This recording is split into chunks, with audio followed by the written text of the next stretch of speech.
Punjabi Hari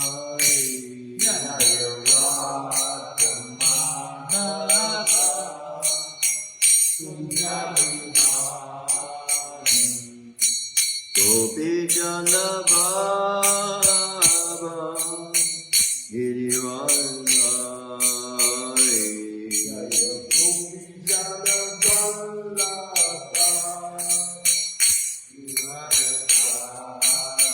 Yasoranandana Braja Jana Ram Jana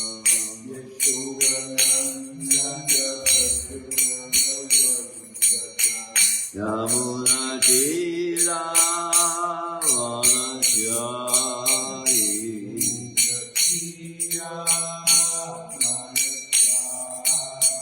Yamuna Tira Vanachari Jaya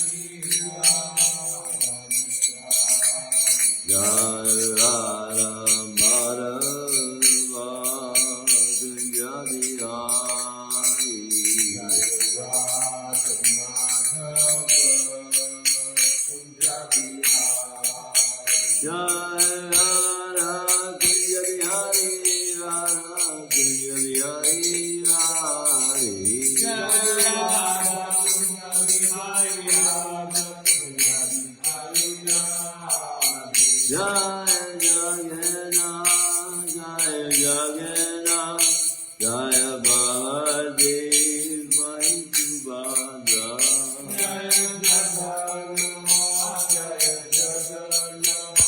Jaya Baladev Mai Subhadra Jaya Srinath Ji Jaya Bhagopal Jaya Srinath Ji Jaya Giri Govardhan Jaya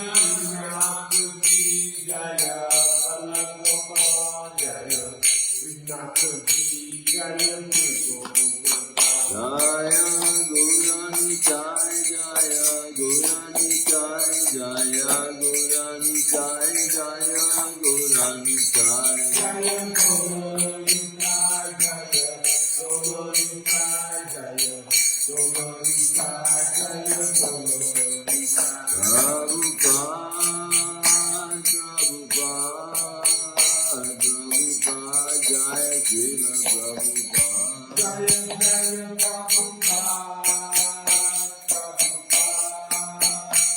Prabhupada Jaya Srila Jaya Jaya Gurudev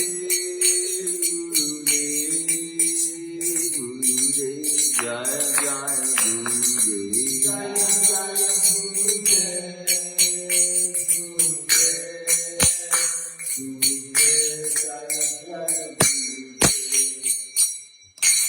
Jaya Om Vishnu Pad Gauramahamsa Parivrajacharya Astotra Satyashishimar Divine Grace, founder of ISKCON, Abhay Charnaravinda Bhaktivedanta Swami, Srila Prabhupada Ki, Granthara Shrimadbhagavatam Ki, Their Most Merciful Lordship, Shri Shriarakunja Bihari Ki, Shri Jagannath, Shri Baladeva Subhadra Ki, Shri Nataji, Shri Balagopal Ki, Shri Gauritai Ki, Jitai Go Prem. All glories to the Assembly. All glories to the Assembly. All glories to the Lord, Spirit of Shri Guru and Shri Gauranga.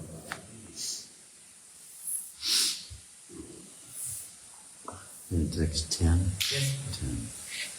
Om Namo Bhagavate Vasudevaya. Om Namo Bhagavate Vasudevaya. Om Namo Bhagavate Vasudevaya. Om Namo Bhagavate Vasudevaya. Om Namo Bhagavate Vasudevaya. Om Namo Bhagavate Vasudevaya. Narayanam Namaskritya Naram Chaiva Narottamam Devim Saraswatim Vyasam Tato Jayamudiraye Nasta prayashu bhadreshu Nastaprayashu abhadreshu Nityam bhagavata sevaya Nityam bhagavata sevaya Bhagavati uttama shloke Bhagavati uttama shloke Bhaktir bhagavati naistaki. Reading from Shrimadbhagavatam, Canto 1, Chapter 13, Text 10. Bhava Vidha Bhagavatas Bhavadidha Bhagavatas Tirtha Bhuta Swayam Vibho Tirtha Bhuta Swayam Vibho Tirti Kirvanti Tirtani Tirti Kurvanti Tirtani Swanta Tena Gadabrita Swanta Stena Gadabrita Bhavadidha Bhagavatas Tirtha Bhuta Swayam Vibho Tirti Kurvanti Tirtani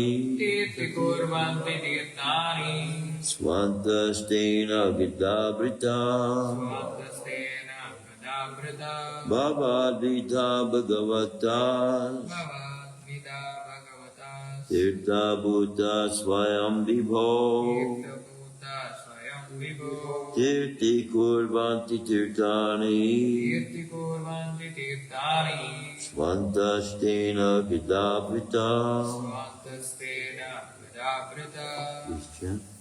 Bhavadvidha Bhagavatas Bhavadidha Bhagavatas Tirtha Bhuta Swayam Vibho Tirtha Bhuta Swayam Vibho Kirti Kurvanti Tirthani Tirti Kurvanti Tirtani Swanta Stena Gadabrita Swanta Stena Gadabrita Bhagavad-Gita Bhavadidha Bhagavatas Tirtha Bhuta Swayam Vibho Tirtha Bhuta Swayam Vibho Tirti Kurvanti Tirthani Tirti Kurvanti Tirtani Swavanta Stena Gadabrita Swanta Stena Gadabrita Bhavadidha Bhagavatas Tirtha Bhuta Swayam Vibho Tirti Kurvanti Tirtani Swanta Stena Gadabrita Bhava your good self your good self. Vidha Vidha, like Bhagavata Bhagavata, devotees Tirtha the holy places of pilgrimage the holy places of pilgrimage. Buddha Buddha, converted into converted into Swayam Swayam, personally personally. Vibho Vibho, O powerful one O powerful one. Tirti Kurvanti Tirti Kurvanti, make into a holy place of pilgrimage make into a holy place of pilgrimage. Tirtani Tirthani, the holy places the holy places. Svananta Stena Swatastena, having been situated in the heart having been situated in the heart. Gadabrita Gadabrita, the personality of Godhead. the personality of Godhead. Let me read the verse again. Bhavadidha Bhagavatas Tirtha Bhuta Swayam Vibho Tirti Kurvanti Tirtani Swanta Stena Gadabrita. Translation and purport by His Divine Grace Abhay Charnaravinda Bhaktivedanta Swami Srila Prabhupada. My Lord, devotees like your good self are verily holy places personified, because you carry the personality of Godhead within your heart. You turn all places into places of pilgrimage. Please repeat. My Lord, devotees like your good self Devotees like your good self are verily holy places personified, because you carry the personality of Godhead Because you carry the personality of Godhead within your heart. You turn all places into places of pilgrimage. My Lord, devotees like your good self are verily holy places personified. Because you carry the personality of Godhead within your heart, you turn all places into places of pilgrimage. Purport. The personality of Godhead is omnipresent by his diverse potencies everywhere. Just as the power of electricity is distributed everywhere within space, similarly the Lord's omnipresence is perceived and manifested by his unalloyed devotees like Vidura. Just as electricity is manifested in an electric bulb, a pure devotee like Vidura always feels the presence of the Lord everywhere. He sees everything in the potency of the Lord, and the Lord in everything. The holy places all over the earth are meant for purifying the polluted consciousness of the human being by an atmosphere surcharged with the presence of the Lord's unalloyed devotees. If anyone visits a holy place, he must search out the pure devotees residing in such places. Take lessons from them. Try to apply such instructions in practical life, and thus gradually prepare oneself for the ultimate salvation, going back to Godhead. To go to some holy place of pilgrimage does not mean only to take a bath in the Ganges or Yamuna, or to visit the temples situated in those places.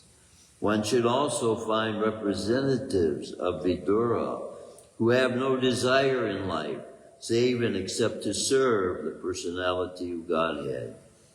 The personality of Godhead is always with such pure devotees because of their unalloyed service, which is without any tinge of fruitive action or utopian speculation.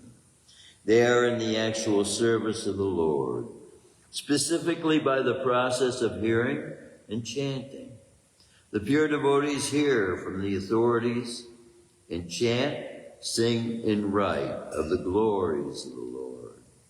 Mahamuni Vyasadeva heard from Narad, and then he chanted in writing.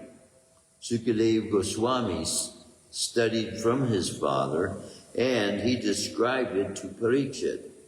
That is the way of Shrimadbhagavatam. So by their actions, the pure devotees of the Lord can render any place into a place of pilgrimage. And the holy places are worth the name only on their account. Such pure devotees are able to rectify the polluted atmosphere of any place. And what to speak of a holy place rendered unholy by the questionable actions of interested persons who try to adopt a professional life at the cost of the reputation of a holy place. Om Jnana Tamarandasya Gananjana Shalakaya Chakshusundalitam Jena Tasmai Shri Gurave Namaha. The other day, giving class, I was bringing out how Viduraji, being born into a Sudra family, would not have been looked at in the part he was playing at that particular incarnation for the sake of fulfilling a curse put upon him. But as an expansion of Yamaraj, he is himself the Supreme Personality of Godhead, manifesting in this form in a Sudra family. But this is also revealing to us how Krishna, taking this particular birth in a Sudra family, is revealing to us how in this age that no matter what our birth may be, and it is designated by the scriptures that all human beings born in this age are born Sudras. So we are of the lower class. What makes us of that lower class, and here Vidura is being praised. Remember that, he is being praised. And so his position, the purity that his presence brings is being recognized. So this is the quality being brought out that he naturally has as being Lord Krishna himself in the form of Yamaraj. So just like a judge in society would be chosen by people to represent the laws of the people, would be expected to be of the utmost character. Now Vidura is displaying himself in his whole life, that nature of being of an utmost, topmost character, even though he was born into a Sudra family. And so he's giving revelation here of the age that is coming, that without designations now of class or caste, Krishna is giving out knowledge, full knowledge of him. And this is being pointed out here, that every soul has with them, carrying with them, what we call Paramatma, super soul. We are sharing these bodies, but the designation being given Vidura is that he is in full knowledge. And this is what we bring when we walk in knowledge of God, bringing knowledge of God then with us, and liberating those by our association, by giving them the knowledge that we have. And then that creates within them the knowledge of the presence of the Supreme Person, also giving them the ability to bring this to others. Then in this way we make the whole earth a holy place, a sacred place. And it is by association of knowledge of God, which those who are in that, on that path, in that service, hold in their minds as the highest, the association of pure devotees, that Srila Prabhupada is pointing out here in the purport. The sacred place can be contaminated by misdeeds of those present. It's like what happened in Kurukshetra. But a devotee who is liberated and given that liberation by knowledge of God, by Krishna himself personally, then they are uncontaminatable. So they can't be contaminated. Then they themselves become a holy place, a tirtha, by which others can take shelter. This is the position of the Guru. So, in a sense, then, we're not yet in a position qualified to be able to initiate. I speak of those that are in this class, and myself as well included. We don't have the authorization to initiate other souls into the disciplic parampara. Excuse me, Ken. But, yes. But you can initiate, though, because you're a senior devotee. No. No, you become authorized There's a sacrifice performed in order for one to do that. It is by agreement of Krishna through the sacrificial fire that this is given the authority. One is given the authority to do that. You can't just do that yourself if you want to. But as extensions, as disciples, students ourselves, until we become learned in the process, then we're still students. We don't become the teacher because we're students. But in the same sense, to those who have no connection whatsoever, then we become the link to those that we come in contact with every day that we've never met before in our lives. We're coming in contact with people every day. And in that sense, then, we become a teacher to them if they have no knowledge whatsoever of Krishna. So that puts us in a teaching position to them. But it is for the sake of bringing them to the spiritual master. And it is the etiquette, the Vaishnava etiquette, that while the spiritual master is on the planet, the disciple does not initiate. The guru does the initiating. So we bring disciples to the guru, and then he initiates. And that's the general practice of Vaishnava etiquette. Mm-hmm. Then, if the disciple is on the other side of the world, and there are those who are requesting initiation, he can take the position called a Diksha Guru, a Siksha Guru. So the direct Diksha is given by association of the spiritual master. But Shiksha Guru is a position taken by a disciple who can initiate on behalf of his spiritual master.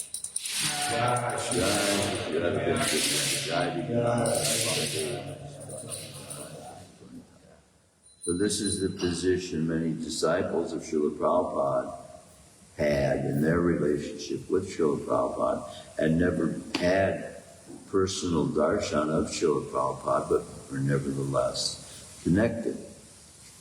But in some cases, second initiation never happened. And so it should not be the fact that we cannot see the Guru, it should not be a hindrance to the progress that we need to make to become second initiated, and then qualified to cook, to be able to offer food to Krishna, as Krishna gives instruction. See, all these instructions that Krishna is giving also require personal. As it was in the beginning, the teachings were passed down by word of mouth. So now that the teachings are written, they have practical application by those who are applying the teachings. So then we take by darshan, by having the audience of those who are applying the teachings, we have understanding of how ourselves to apply the teachings for this particular age we're living in. So there are certain practices that were done 5,000 years ago that are not continuing to be done now. And there are practices that we are taking on that were considered taboo times past. Going away from the land of India was even considered sinful. Leaving, and the farther you went away, the more sinful it was looked at. So when Srila Prabhupada took upon himself, by instructions of the Guru, Srila Bhaktisiddhanta, his spiritual master, told him to preach in the Western countries and to print books.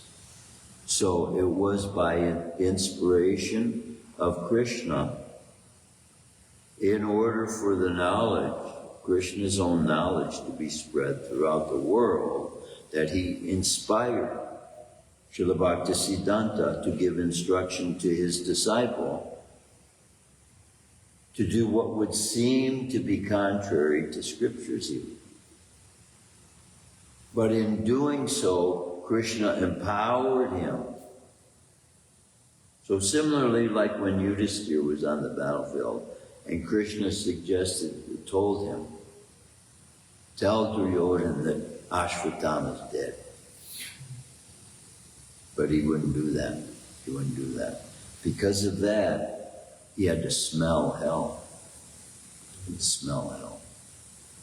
So we have these little activities in our lives that we don't know can cause detrimental effects after this life. So Krishna gives us protection through the study of the scriptures, through the application of the teaching of the scriptures, which keep us in that spiritual energy consistently so as to allow us to become strong and become unbreakable, become fixed, as we call it, Apaka Brahman, become fixed in our service and not deterring here and there and doubting in our minds one way or another. Once one is fixed, because the service is of an eternal nature, one is going to become, there's a description in the Bible that one should become fully clothed with the armor of God. And this armor is being described as that which is given by God as a protection from God.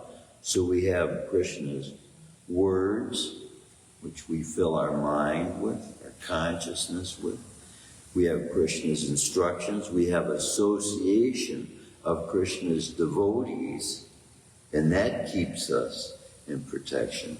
Then by personal application and use of the mantras and the developing of the attitude towards Krishna, all of these principles strengthen us and give us the ability to break through the walls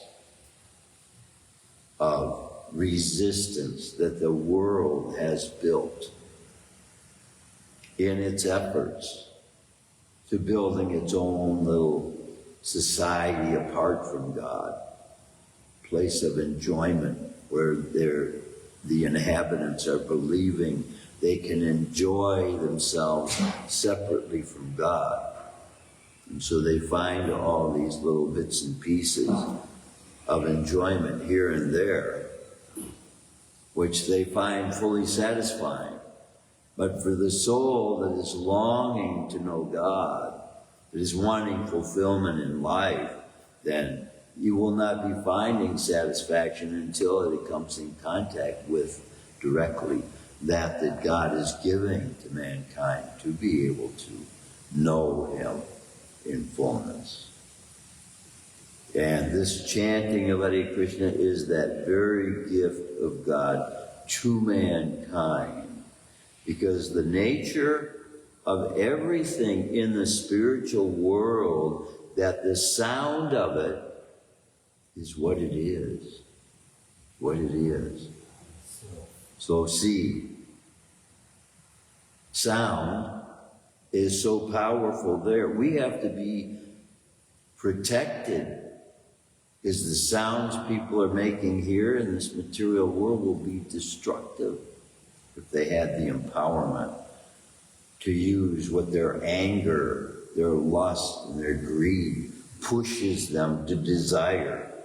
Many souls who see other human beings in the same form they have are forming desires to bring harm and pain to other living entities, in some cases for no reason.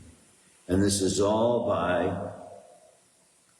the accumulated karma that has been the result of millions and millions of lifetimes involved in that material energy, developing habits in each lifespan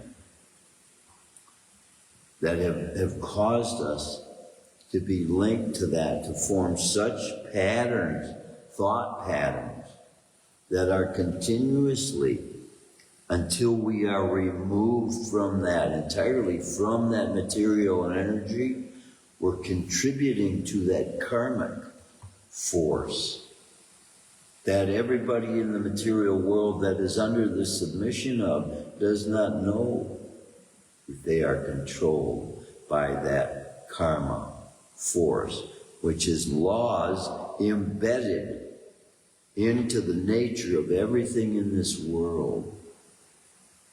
It says a length of time it can spend here, and it's finished. Preset, predestined, preordained by the laws established at the foundation of the universe.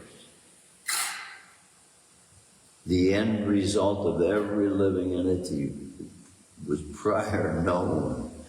It is known in the mind of Mahavishnu.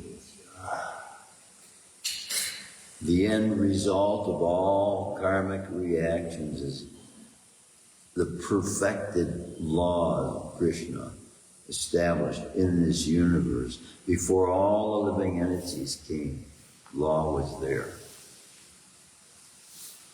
And they all came from a disobedience to that law. We all came here from a disobedience to those laws. And as long as we've been here, we've been accumulating the reactions of disobedience to those laws. That's what karma is. And so, see, once we've been brought to the knowledge of that, we can only develop the knowledge, the desire to get out of the control of that. People are so much making statements about the disagreement they have with the forcing of other human beings to be put into forms of slavery, to be forced to work, it's a crime. But we have been brought into this material universe by force of the karma that we've accumulated that has put us into this material energy, that has allowed us to be brought under the control of the material energy.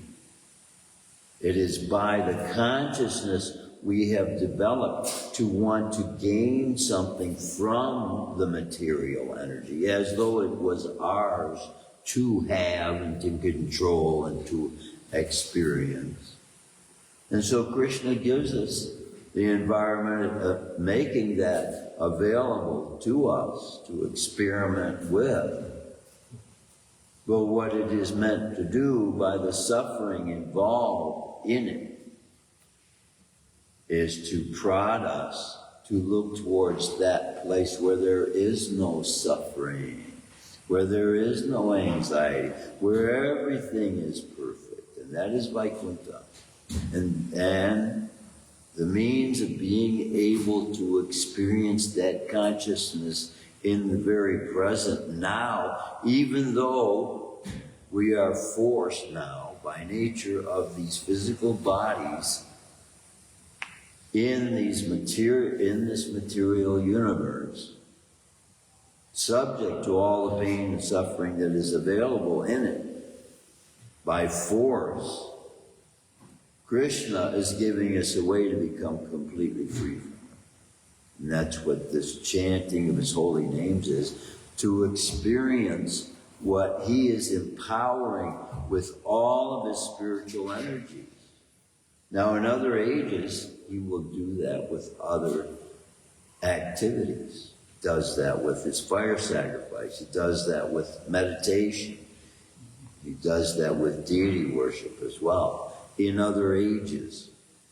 but for the amount of ignorance and influence of ignorance that there is in Kali Yuga, in every Kali Yuga, it requires the living entities to be able to take up the spiritual name of the Supreme Person that is all-powerful, to cut through and break those chains of attachment that we have to enjoying the material energy, which is the external energy of the Supreme Person, and get totally immersed in the spiritual energy, to be able to know the difference. And Srila Prabhupada says, in the beginning of knowledge, it is being able to discern between the spiritual energy and the material energy. So the mind, pliable as it is, making choices, helping us to make choices. The soul is making the choice based on the mind's ability to analyze. And we analyze based on our experience, and if it is developed wisdom that we are analyzing with, then we will make the right choices to engage in the right activities. And at every moment then, our consciousness will be that experience of truth, justice, righteousness, pure hope for the future, to be glorious. That mankind is meant to be able to experience in his environment the presence, the glorious presence of the Supreme Personality, which makes the environment that this presence of the Supreme Person is brought into a sacred place. That's what's being pointed out in this verse. What makes a place sacred is the presence of the Supreme Person. And what brings the presence of the Supreme Person is the devotees of the Supreme Person. So we are uniquely empowered with Krishna's name to bring Krishna everywhere we go. He's holding our hand, we're holding his hand. He's sharing his body with us. Every breath we take is counting down the number of breaths we have, unless we are serving that spiritual energy that now becomes our source of life. The devotee knows he's no longer dependent on anything in this world, breath itself. Look at Dhruva Maharaj.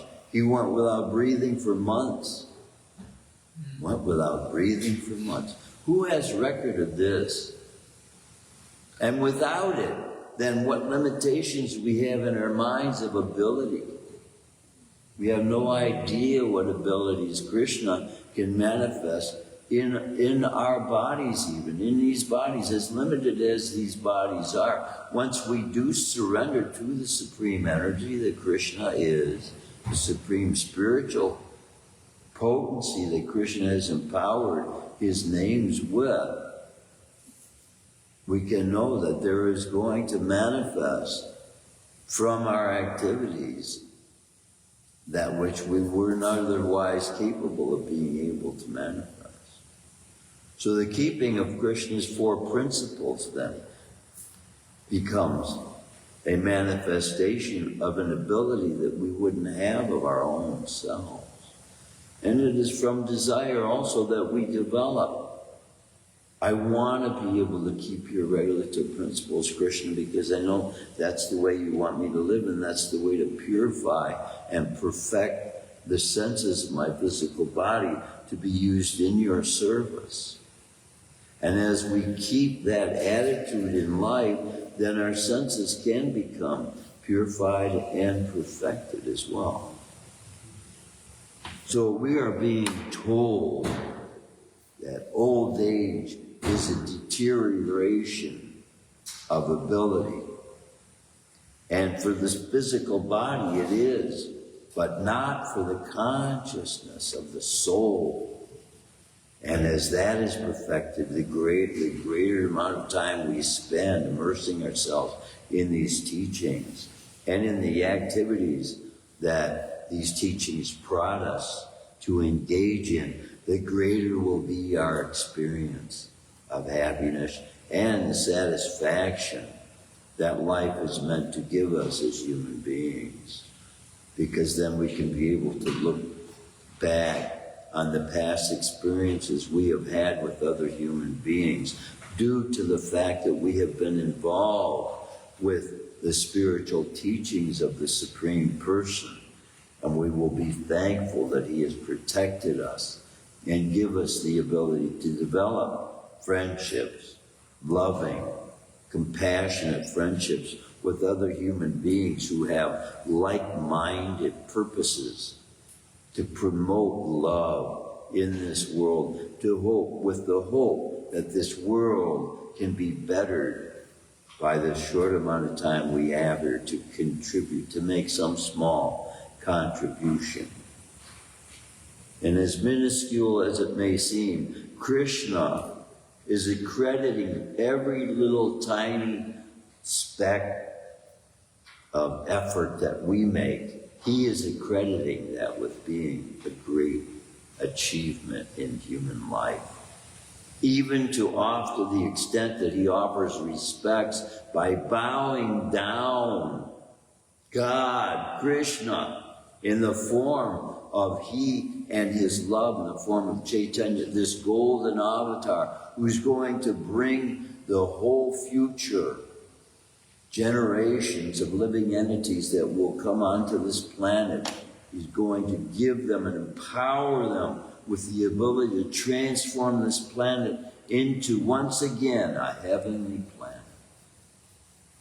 I was just thinking this morning, sometimes things come into my mind I'm not asking for, desiring, or thinking about, but just beautiful thoughts come into my mind. And I was thinking, I have never heard of a restaurant called A Little Taste of Heaven. Okay. Some reason that just came into my mind. You see, Srila Prabhupada was bringing this, and the value, what it does, things like this, it instills in people's mind thoughts that are of a pleasant nature. And everything in the spiritual world is beyond pleasant. It's blissful, glorious, enlightening, exuberating, energy-giving, And so, Srila Prabhupada, in his efforts to bring us that experience here, he wanted to name all his restaurants by Krishna's names, so that by that recitation of Krishna's names, the ultimate experience the human mind can be brought to, can be experienced. And so this is what we can, through our life, challenge ourselves every morning to be able to do with others that we come in contact with. Try and give those other human beings we're coming in contact with a greater experience than they've ever had before. Giving them that greatest experience we've ever had with God, and our experience with God and the satisfaction we're finding in that God is giving us in our relationship with Him. And that will give all of us a higher experience of consciousness, and that will unite us every day, bringing us to an experience of consciousness and friendship with one another that constantly becomes stronger and stronger, and giving us more assurance of that future we have to look forward to. And ultimately, the greatest day of our lives should be that day that we look forward to leaving this world in the preparation our whole life has been for in this world, is preparation for that glorious environment the soul will enter into who engages in those activities requested. Krishna is asking us and asking us to use our intelligence to make a determination on what is the most important thing to dedicate our lives to. In Bhagavad Gita, this conversation he has with Arjuna, he tells Arjuna, he gives Arjuna a layout of all the possibilities a human being can engage themselves in. And then he says, Arjuna, now make your decision. You can just decide, who do you want to choose? Who do you want to serve? We have that decision every day and every moment of our lives. We have that decision we can make. If we make the right decisions, my experience has been that we will get the highest forms of energy available, because spiritual energy is eternal, material energy is temporary. And when the material energy is done away with, we don't want to have any connection to it whatsoever. And by the minimalizing of the material energy, when the planet is transformed, because all that was then believed to have been and looked at as material will be realized as that can be transformed by the spiritual glance of the Supreme Personality of Godhead. What he glances upon then becomes spiritualized. And we, by qualification then and application of the teachings he gives us, become able to offer that to him that he can glance upon favorably. By the actions we have made with these physical bodies to say, Krishna, I want to put this before you as something, as an offering from my heart, in the way that I feel for you, in the way that I appreciate the instructions you've given to me as a means of being able to show you how I feel about you.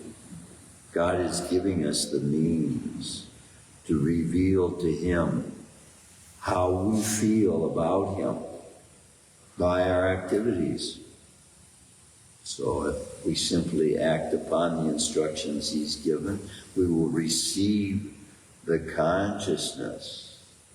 Consciousness is knowing that consciousness is the experience that we're hoping to have in our pursuit of all, our actions that we hope to produce joy, happiness, prosperity, and these things with. It is consciousness, ultimately, that is being affected by our abundance of these things that give us, we think, happiness. It is the consciousness itself that's being affected. So, we have to train the mind and expose the mind to spiritual truths that will enable us to be able to experience the highest consciousness available. And all of these stories, little stories put together, each chapter is like a new story for us to contemplate upon, for our minds to have something satisfying to think about, like food for the soul. That's what each chapter is another chunk of truth for the soul to ingest, digest, and realize, absorb, and realize we are a part of it also. We're a part of history. We're a part of the truth of God. Our interaction with God and God's energy is also a part of the truth of God. What he has done to attract us to him. Yes. All these activities that God has taken part in on this planet has been, for him, a means to bring us back to him. So we know the innermost thoughts of God. Then by acting upon that, we empower ourselves in effect by allowing God's energy to work through us, by making the will and a determination in our minds. I want to serve God, and I want to be able to please God, make God happy. Maybe the day will come when we can even make God laugh. That would be nice. Of course, many of our endeavors that we in our minds think of as being great endeavors probably does bring Krishna some form of pleasure, seeing how. If Indra, in all of his efforts to drown out Vrindavan, is being controlled by Krishna's little finger, he's saying, I can protect all these inhabitants of Vrindavan with my little finger from the efforts of Indra. If those efforts Indra was making was nothing but what Krishna was putting out his little finger, what are our little efforts here? And yet, Krishna magnifies them to reveal to us how much he appreciates it and how much he takes these little acts as personal towards him.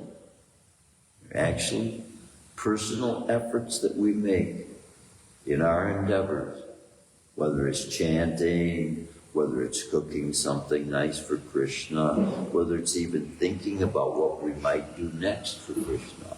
All these little efforts Krishna reveals through the writings of his devotees. This Hari Bhakti Vilas. Look it up in the internet, Hari Bhakti Vilas, and find the benefits derived by serving Krishna. Don't make it your impetus, but let it be an experience for your consciousness to know that God is making available to you every one of these activities that Hari Bhakti Vilas, through the writings of Sanatana Goswami, a very personal associate of Krishna himself, went to speak, Lord Chaitanya himself, revealing to us.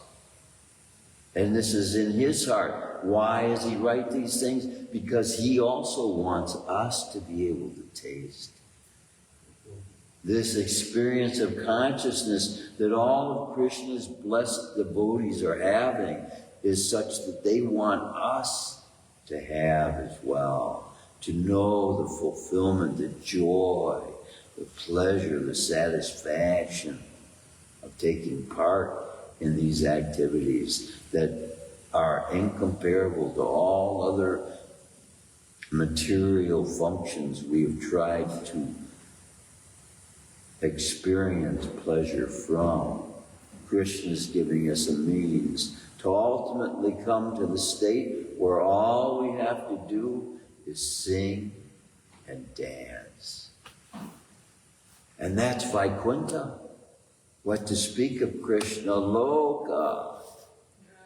Just loving Krishna. God. That's all we have to do. Love God. That's what he says to do. And we get the highest pleasure, and then he's making available to us the highest pleasure available. Wow.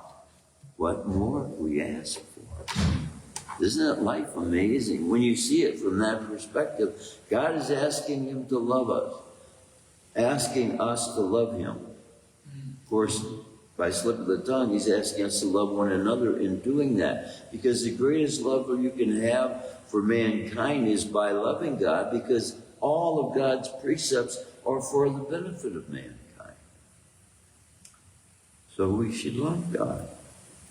And all the precepts God gives us to follow, then we should follow them as strictly as we can as well. Any comments, any questions, any realization? I hope everybody is having a great experience in life as they feel they should be or can be.